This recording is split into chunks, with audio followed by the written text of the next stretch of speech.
world where QR codes kill kittens and customer service is an oxymoron, UnPodcast has set out to make things right. This is the UnPodcast.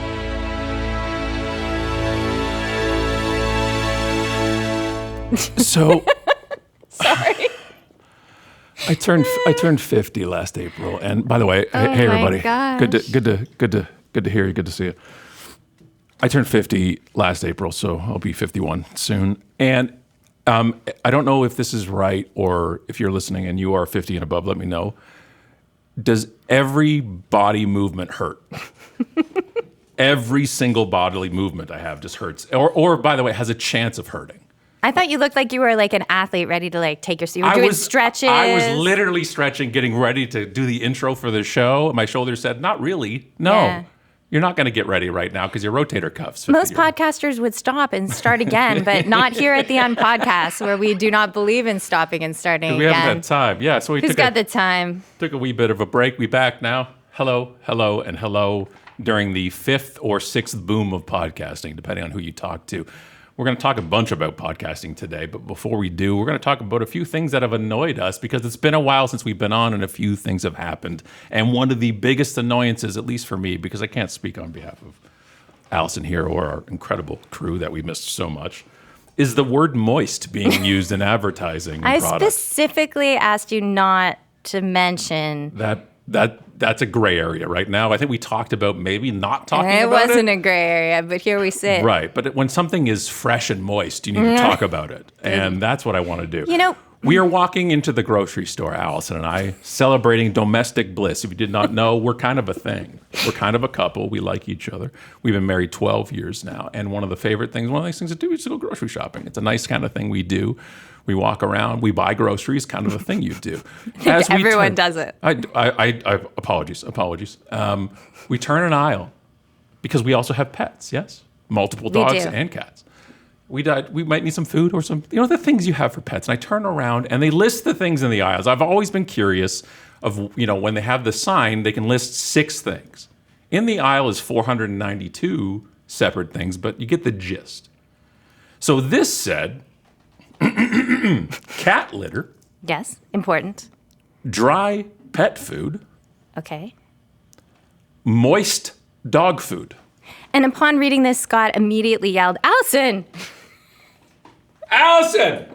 They're using the word moist here, and I don't think they should. We were in the grocery store. For a century now, we've been feeding pets for at least 100 years.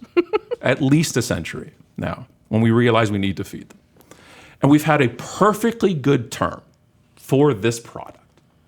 We called it wet dog food. Yes? Yes. Right? Famously. No problem. No problem. Somebody somewhere, and I don't know who you are, I don't know what company you're with, sat around and said, Mark, I got it. I got it. Jeff said we have to differentiate ourselves. I've got it. What does it mean? Do you have a new formulation for the food? You're going to take grains out? You're going to put them back in? No. Do you have a new flavor you're thinking about? Have you done the research with the animals? No. Just change the word to moist. Or it's a legal thing. Somebody somewhere... It wasn't wet enough. They're not legally allowed to call it wet dog food anymore. Which is what I tried to tell you. But apparently... It's my favorite justification for it. That they legally couldn't call it wet food. Okay, and also... I need a poll. I need a poll of the... This is what we're doing? Where's the line in pet food? We haven't released a podcast in a year. That is wet versus moist. You're going to get everyone to vote? Is it a liquid versus a loaf? Oh, my Lord. Right? Because a loaf to dog food. Stop saying loaf. How many words can we use for pet food that turns you off from pet food? Not that you should be eating it anyways. Can we just put that out there? If you're currently They're also not legally allowed to call it food. enjoying a can of cat food, as you would, maybe you should. Right? Okay. I'm not sure that the new boom in podcasting is related to these discussions of important topics. like whether dog food should be titled. I think we could do an hour and a half. But should on we? The line between moist and wet dog food. But should we? Well, I don't think we've ever. That second question has never been one I've asked myself on this show, which is why we have 7 listeners. And by the way, hello to the 7. Hello, 7. How It's are so you? nice for you to be here with us and hear Scott's story that I know you missed desperately of his frustration in the grocery I've been holding store. on to you can also hear I'm getting over a cold, and it's like the thing that was pushing this past the finish line. And don't get me wrong, I've said many times, this show is the favorite thing to do. Sitting across from you, my love, and talking about these things, and is just my greatest thing in this business. But for the chance to talk about the change to moist dog food, I'm not going to lie. It brought you back. I'm not going to lie. It brought you back. It helped me out of my cold coma. Yeah, to come to the show. I think that was it. It's like, we have to record a podcast right now. And this used to happen all the time, right? Some story would happen. A CEO would say something on Twitter back in the day. And we'd be like, we have to record a podcast right now. And I think what we're really learning is at 50, priorities change. And now we're concerned about the naming of dog food. Let me jump into this other one too, and then we'll we have another story. But this is, again, along the lines of things that just are pissing us off. And we're going to get into this. Well, But us again. Again, You. the royal us. The I'm using the royal us in this situation. All right, royal us, as you were. But this is one of the things that, just because you can, should you? And this episode isn't going to be about necessarily AI and getting into crazy too much about it, but we will be, by the way, in one of these episodes. But there was something that really got to me, and this is a pitch I got. We get emailed pitches all the time. You're not going to do your research. You're not going to figure out what the term unmarketing means within the frickin' email address. Okay, but also if you send it to me, I'm your Huckleberry. We get to play now. We get to have fun. I want everybody in the room right now just thinking if you got this email, okay? And you listening at home as well, play along. Hi, Scott. We haven't been properly introduced, but I'm Owen. Extra layer of creepy. Our kid's name is Owen. I noticed you're based in Mississauga. We're not, by the way. We're beside the city of Mississauga. Do you ever stop by Halo Espresso Bar? It's a fantastic spot for specialty coffee and a creative recharge. Unmarketing Inc.'s philosophy of building relationships through authentic engagement rather than traditional tactics really stands out. Blabbity, blabbity, blabbity, blah pitch of a product. Now, this isn't related to that coffee shop, which sounds fantastic. Let me tell you what this is. This is an AI email that finds out where you are and then comments on a local coffee shop or location based on the reviews in the area, then takes some of the words from those reviews, puts it into an email and says, hey, we know where you live. Have you gone for coffee yet today? We're watching you. Do you need dog food? Do you need moist dog food? Because they have a great place that sells it. It's called Moist Mondays. By the way, none of this is a person doing this. It's one of the creepiest things I've gotten. And we get pitches for this show all the time. And by the way, do you know how we know you're not doing any homework? One, you call it Unmarketing Inc., which nobody calls it that except our accountant. Or you mention a freaking coffee shop around the corner from somebody's house. Like it would be like, hey, by the way, we heard you live in Mississauga and we saw that you put a new addition on the house. Looks great, by the way. Now, you ever have a problem with the lengths people will go to have something else impersonate them? Yeah. Is incredible at this point. And what was the pitch? Like, was it to be a guest on the show? No. This, by the way, that thing was not even a guest pitch for the show. That was just It was literally a spam to buy something. Just a different way to spam somebody. It was knowing that they think because they think Unmarketing is an agency. Yeah. So then they were pitching something for an agency, and I'm like, oh no, you're just straight creepy about this. So, but speaking of creepy, you have another. I do. So, I don't think it says the word wet once in here. I'm so sorry. So this is an article. It says, when you get laid off, you hope for some humanity, maybe a phone call, maybe a sincere email, maybe even a little bit of honesty. What you don't expect, however, is to be handed a prompt list for a GPT. See, I can't even say it. It doesn't work inside my mouth. And told to go talk to the robot. But sadly, that's exactly what happened this week. You see, in the middle of yet another brutal wave of layoffs from Xbox, with thousands of jobs lost since early 2024, probably more since 2004, an entire studio shuttered, one Microsoft executive thought now was the time to offer a chatbot advice from a robot when you get fired from your job. Do you want to read the prompt at the top of the second page? The prompt here, which is what they are. Yeah. Well, 1 second. I'd like to out their Matt Turnbull, executive producer at Xbox Game Studio Publishing, posted to LinkedIn, which has now since been deleted, a list of AI prompts for those affected by the cuts. He suggested using large language models to plan your career, rewrite your resume, and even process your emotions, and especially reach out to Scott Stratton in pitch emails. One of the prompts read, I'm struggling with the chutzpah of this person putting this as a prompt. Okay, ready? I'm struggling with imposter syndrome after being laid off. Can you help me reframe this experience in a way that reminds me of what I'm good at? For the love of all that's holy. Wow. You talking about, and I'm speaking you as in the guy from Microsoft, you talking about somebody getting over imposter syndrome by using AI is one of the most breathtakingly dumb things I have ever heard. It's also just so dehumanizing. Like, that people are looking for some accountability, and that conversation that happens after you lose your job where you're given some kind of recognition of the work that you did there. It's recognized that this is a difficult situation, that this is a situation of change, but instead you're told what prompts you can put into AI to be able to reframe your entire experience. And the use of the language, these like the imposter syndrome, and to reframe the experience of being fired is just completely dehumanizing and negates all the work that the person did for your company while they were part of it.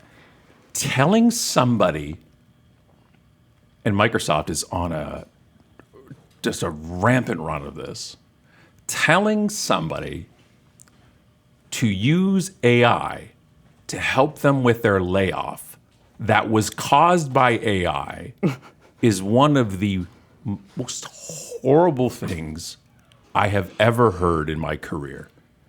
And I've had a career dealing with humans. So you know there's a lot of stuff with that. And you know if this gets to the top of that mountain, it's bad. There is absolutely no self-awareness left. Like, I thought there was an ounce, right? Yeah. And then there was a quarter.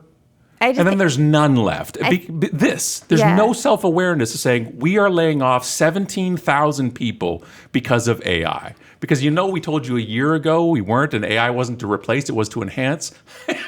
So we were just kidding. So 17,000 will just lay off like this, by the way, just like this. And we'll have AI lay you off as well.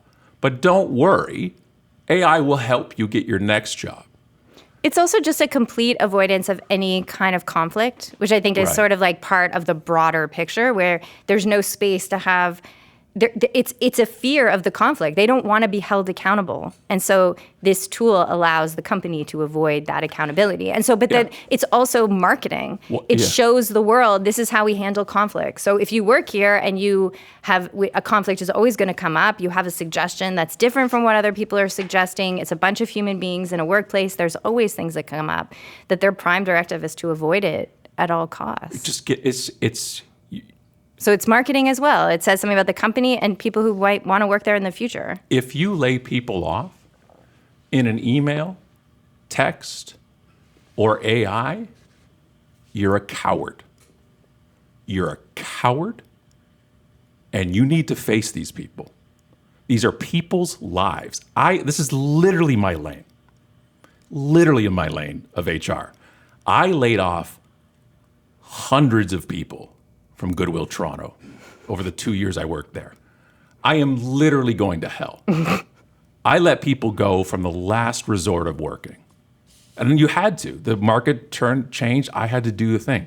It is one of the most important jobs for you to do right, is laying somebody off. A layoff, they've done nothing for this to happen, right? Getting fired, I never had a problem firing somebody who I thought deserved it, meaning you've broken this rule, you've caused harm to somebody else in whatever way that was, you gotta go. I dealt with that. You gotta deal with it differently. If it's a union environment, all these things happen. This type of thing, they look at you and say, what could I have done? You say nothing. Nothing you could have done. I've had keys thrown at me from store managers. I have people cry, I have people yell. I have people want to fight. Like, it's so many things that happen. At the end of the day, that's a human across from you. Yeah, that's part of the work of managing people. And I talk to people in leadership, and they're just like, oh, well, no, it's scalable now. I'm like, we use a lot of words that make us feel better. Yeah. It is inhuman. It is. To hire or fire somebody using an AI person or thing. When I walk in that door and out that door, you better be greeting me and walking me out. Otherwise, you're just doing stuff for AI, for everything else. This is about people, and this is where you should respect, humanity on that level. I worry a lot too about a prompt that asks AI to remind you what you're good at. Yeah. This is concerning to me. Like, and that doesn't even get into all the problems you get with also mental health and AI. Where are they getting that information of what I'm good at? For example, if I ask AI what Alison Stratton's good at, it takes some kind of information from the internet that shows what's publicly available. Right. Like, that's a very interesting data source to draw what I'm good at from. I think that there's a problem. 100%. Look, I'm gonna read you another one I got. Okay, here's Okay. another email just so you Please can hear let it be about AI and not dog food. Please. Hey, Scott, saw your post about the Judgment Night soundtrack and had to smile, which is awesome, by the way, because I posted about Judgment Night because it's the greatest soundtrack of all time. You can fight me anytime you want. That album was something else. Helmet and House of Pain, Slayer and Ice-T.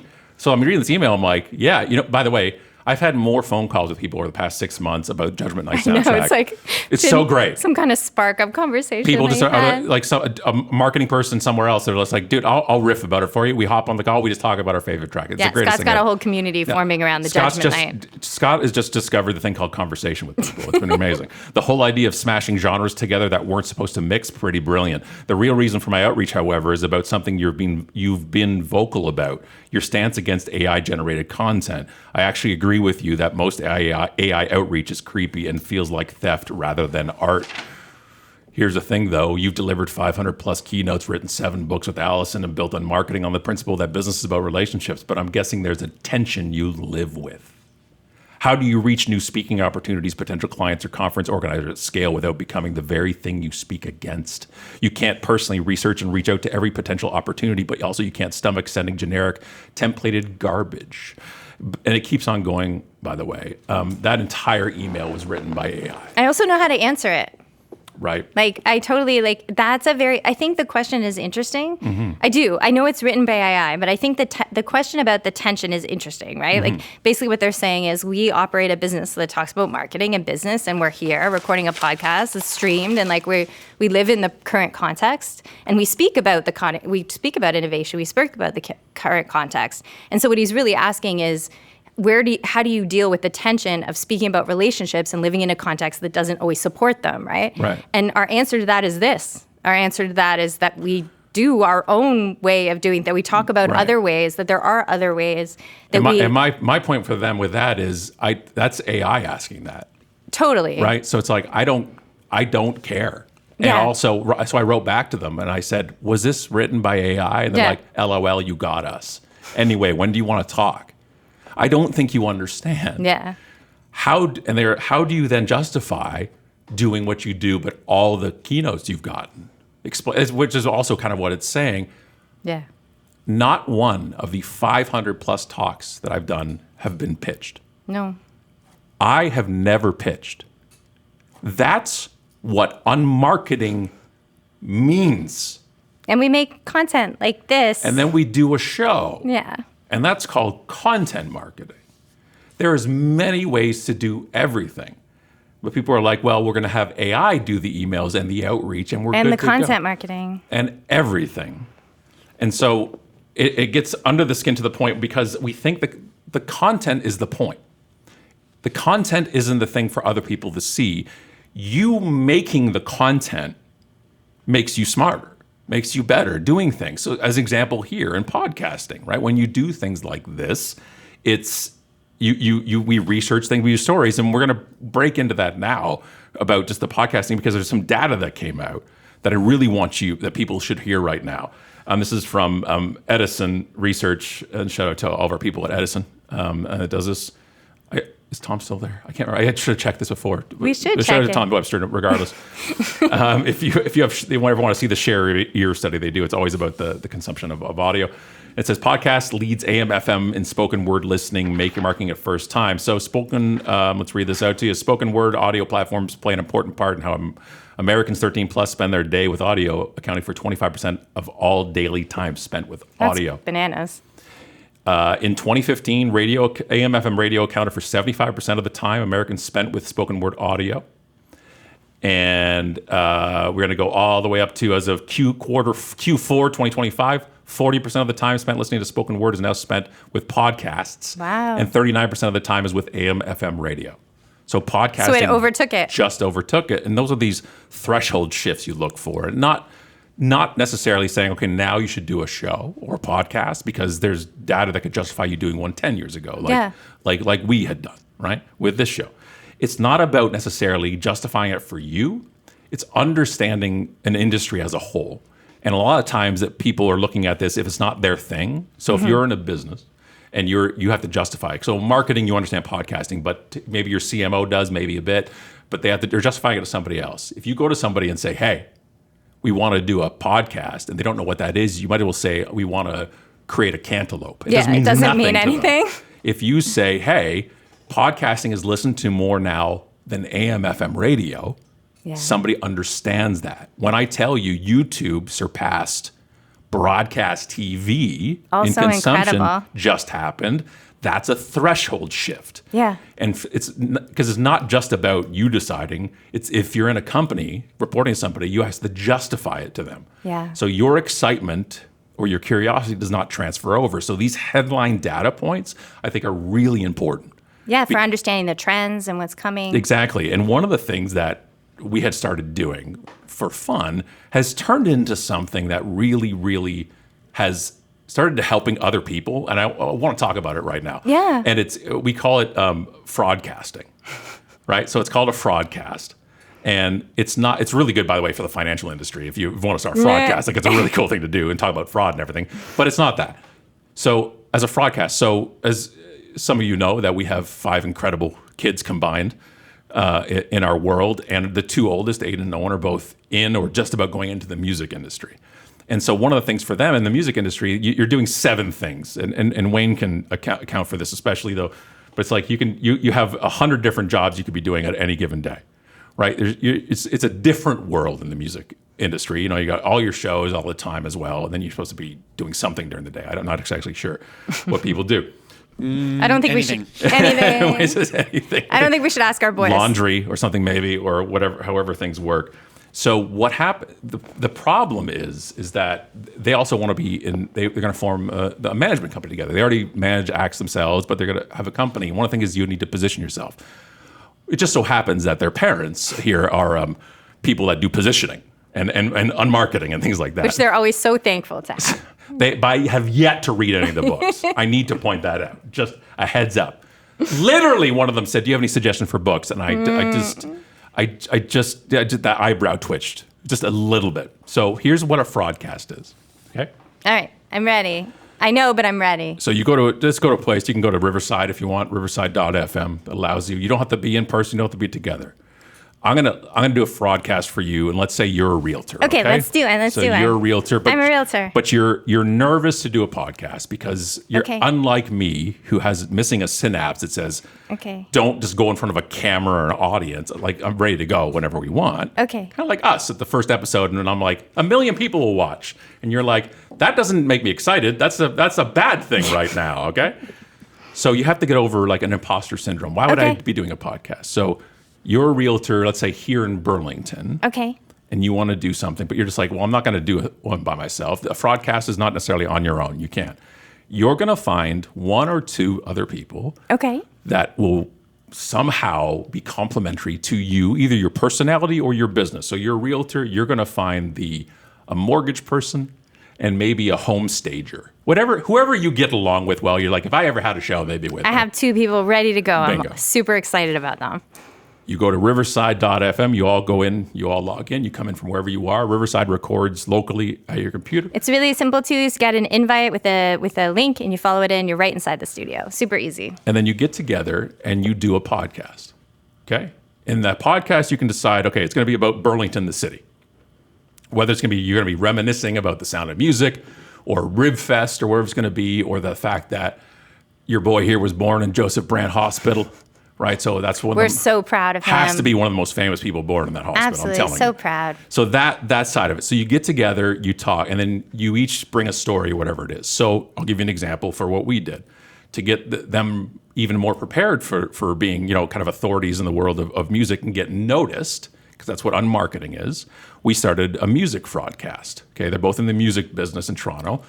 I started out as a manager of a band or two in Toronto, and one of the books could have been called Everything I Learned in Music I Learned from Lee's Palace, which is one of the famous venues in Toronto. So we hop on a fraudcast, and our thing was bring one story and one song, a song and a story, to talk about music itself. And we did it. We all hopped on there. We all talked about different stories. I kind of played the quarterback of it or the air traffic controller of it. We did a half-hour episode. We recorded it, and that was it. Yeah. You don't put it out. You don't broadcast it. There's not one listener ever. That's it. Now, everybody's thinking right now, okay, but also why would you do that ever? I'm glad you asked. So one, One sec, Scott, why would you do that ever? Reps build up calluses. Reps build up that thing where you get used to something. And when those nerves hit, it's different your fifth time doing a show. Absolutely. It's like, I remember my first time sitting down at a poker table at a casino. Okay? I love poker. I love everything about it. It's so cool. So I love it. Anyway, my first time sitting at a casino, I could have just sat down, said, thank you for having me, and stood back up and gone to change my pants because I peed myself. I was so nervous. Like, it's so intimidating. Like, have you ever gone to a casino and tried to play craps or something like that? You're not going in there. The second time, still intimidated, which means I played differently. Yeah. Yeah? Third time, not too bad. Fourth time, I'm complaining about how quickly a beverage comes. So, now I'm a regular. But 4 times. Yeah. So we've done the show 5 times. We've done 5 episodes because 1, it gives you a rep. 2, it fosters a relationship between the people on the show. Now, mind you, they're the kids, so we don't have to build a business relationship with them. But also, as they get older, I love chatting with them. And if we did a show every week, I could chat with them every week. So that's cool. Third, it refocuses your lens. Yeah. So they notice, because they have to find a story to use that week on the episode, they're searching more for music industry things, which changes the algorithm of their social. Yep. Then they signed up for a few more music business newsletters, because that's your cheat code, by the way. Find a good music or business newsletter that brings those things in there, and then you bring that story. They also had to bring a song, and we vote each week who brought the best song. So you're just trying to impress each person with it. Yeah. So you start looking for more music. What does that do? Puts new music into your feed again on Instagram. And now what are we doing this upcoming weekend? We are recording episode 1. Hey, right, congratulations. Of the actual show, Always Sounding Off. Always Sounding Off. Which will be live. So when you're listening to this, it'll be the podcast with myself and Aiden and Owen talking about music. And it's Always Sounding Off because those are our initials, ASO. So it works really well. But as the only listener who has actually, I feel like my presence was negated. You're like, no one's listened. We don't tell it's people fine. that. It's fine. I've listened. No, it's fine. It's fine. Long time listener, first time mentioner. It's fine. No, I think one of the things is also doing the practice, doing the reps, getting in there, you don't always think about how you speak with other people, how you signal to other people when it's their turn to talk, many people would comment about the way we go back and forth. Now, this is something that if you don't do reps, you don't get. And it's not the same thing necessarily as speaking in real life. When we're speaking in real life to people, we don't rally off. Well, sometimes we do.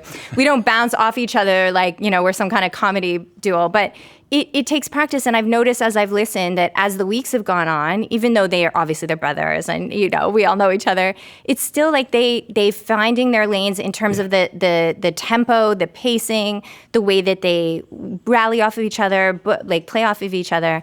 And you really see that improvement. And I think that this is something we've always talked about repetitions in writing, repetitions in video, repetitions in audio, like that you can't replace this. And so what I think you've really done is just created this community, right, of like this repetition, right, stuff. And I'm so excited to listen to it. I can't wait. I can't wait. And it's something that, because also some people still don't get it. And they're just like, I don't understand, which is cool. But if it's something, if getting reps makes sense to you, getting to know other people in your community, you understand, and then refocusing your lens on what you're watching in content, it's just a great exercise. And it's fun because also it takes away half the pressure of the show, which is that main conundrum, which is nobody's going to listen, but also everybody's going to listen. And neither I want, right? Neither do I want. And so we actually talked about the show as well, because one of the important things was, as a few episodes, I asked them for feedback. Yeah. What's working, what's not? And for me, I'm just thinking, look, we've done this. We've done this.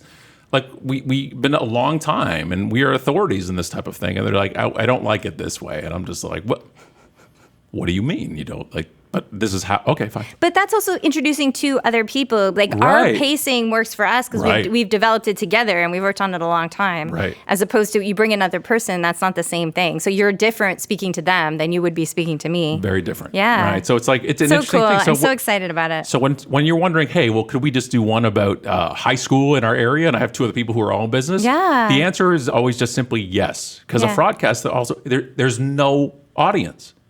Record it for you. Record it and just get into reps. And if you never create your own show, that is perfectly fine. But if you ever hop on somebody else's, you've been on yours 10 times. Practiced. It takes away those nerves. It takes away that kind of overwhelming sometimes of those things happening. Well, that's all. And I didn't mention moist like the entire second half of that. I just did it. Okay, well, now we got to go. She's looking at me in a way that means if I say it again, we're throwing down. Thank you, everyone, for listening to the UnPodcast. We're so thrilled to be back. We can use sponsors, though, like pet food. Any sponsor's fine, regardless of the type of food they make, dry or... Goodbye, everyone. Be sure to subscribe to the podcast on iTunes and visit theunpodcast.com. And remember, friends don't let friends use QR codes.